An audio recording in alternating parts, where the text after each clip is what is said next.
Hey guys, and welcome back to this channel. In this video, I'll be showing you guys how you can use ChatGPT 5. You can try on ChatGPT now, but I'm just going to kind of read what's new on the ChatGPT system. It is their best AI system yet.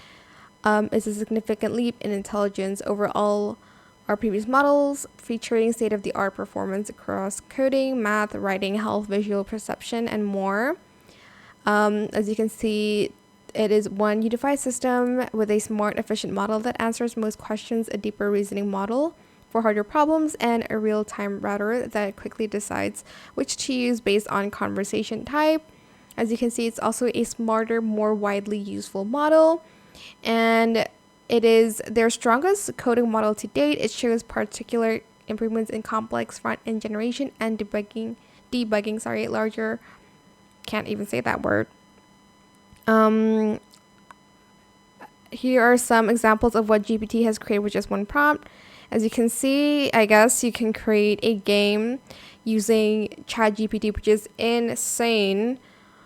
My gosh. This is the prompt here. You can ask GPT to create a prompt if you don't know what prompt you should make. Also, most capable writing collaborators are yet able to help you steer and translate rough ideas into compelling, resonant writing with literary depth and rhythm.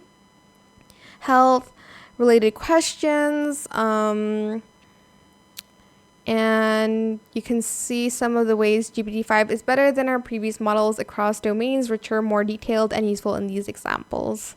So it gives you two examples as well. This is basically the evaluation here: math, coding, visual perception, and health. So that's new. And these are just some stats if you'd like to read them, etc., etc. So to start, I'm just going to open up this prompt here. I'm just going to copy that.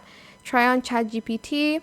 You're just going to paste that prompt, and it's basically going to create a single page app in that file, which is, again, insane for an AI to be, I don't know, coding a game.